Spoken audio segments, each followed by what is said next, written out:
Leute, es gibt Torten, die sind so einfach gemacht und das glaubt man oft gar nicht, wie schnell das geht und wie lecker die sind und die jetzt hat auf jeden Fall dazu. Das ist vielleicht ein Schmackofatz-Torten. Und zu der Eierchen geben wir gleich einen Zucker und dann Vanillezucker und dann das Ganze wieder richtig schön schaumig rühren. Und das dauert hier auf jeden Fall 8 Minuten, können wir gleich den Ofen vorheizen. So richtig schön schaumig. Und jetzt tun wir es ein bisschen auf eine niedrige Stufe stellen und geben flüssige Butter auch ganz langsam dazu. Und dann die trockene Zutaten mischen. Da haben wir wieder ein bisschen Mehl, Backkakao, Prise Salz, darf immer nicht fehlen und ein bisschen Backpulver und alles schön vermischen. Und jetzt dann auch löffelweise Vorsicht dazugeben. Das Mehl auch nicht immer so lang rühren, weil sonst fällt es nämlich zusammen in seine Stabilität. Jetzt tun wir das einfach schnell mal da raus. Und den Rest, den tun wir einfach mit dem Löffel noch so ein bisschen unterheben hier. Und dann brauchen wir schon die Springform. Da habe ich unten ein bisschen Butter rein und ein Backpapierbote drauf, dass wir später das Ganze gut abbringen. Und dann hauen wir den Teig mal da rein. Und jetzt schön gleichmäßig verteilen. Und ich habe da unten drunter noch die Butter, damit mir das Backpapier nicht hin und her rutscht hier, gell? Und dann geht's für 25 Minuten in den Ofen. Guck, der Boden ist schon abgekühlt. Jetzt habe ich mir den schon rumgedreht, auf eine Torteplatte platziert. Und für die Füllung haue ich mir ein bisschen griechische Joghurt in die Schüssel. Und unter Rühre geben wir jetzt noch ein bisschen Sahnesteif dazu. Und noch ein bisschen Vanilleextrakt dazu, wer mag.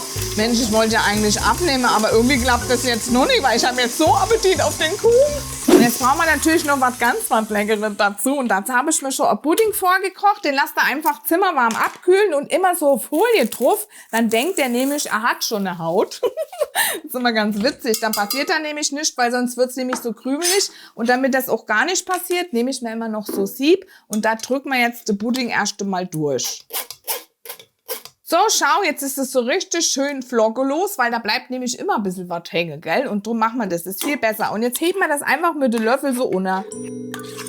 So, guck mal, so richtig schön herrlich cremig, kannst du sagen. Und jetzt brauchen wir auch schon unseren Torteboden, Torteringle drüber und schon kommt die erste Schicht drauf. Und jetzt brauchst du dann glatt mal Streichhilfe und dann alles schön glatt streichen. Leute, ich liebe das Ding. Ja, schau dir mal, wie super das geht. Auch wenn der Tortenring ein bisschen höher ist, man kommt so richtig schön rein und das wird so richtig glatt. Mensch, du, ist das nicht herrlich. Und die stellen wir jetzt mal kurz in den Kühlschrank. Und währenddessen unsere Torte sich im Kühlschrank einen abfüllt, machen wir uns noch einen Schlag Sahne. Und hier habe ich noch ein bisschen Sahnesteif und Zucker und das wieder löffelweise dazu.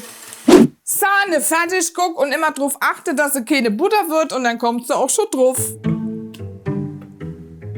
So, dann muss ich es einfach nur noch ein bisschen gleichmäßig verteilen, dass es ja auch so in der Ecke ein bisschen geht, ne? Und jetzt nehme ich dann doch wieder glatt meinen Glattstreicher.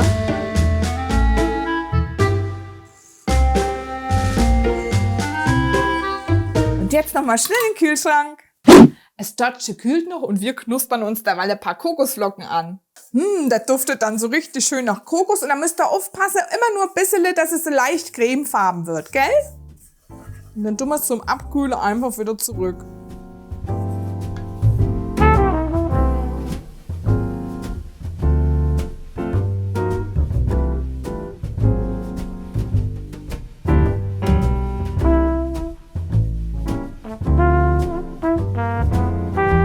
Was für ein lecker Schmackofatz-Törtchen kann ich euch sagen und vor allem auch nicht so süß. Macht's unbedingt nach. Ciao, macht's gut!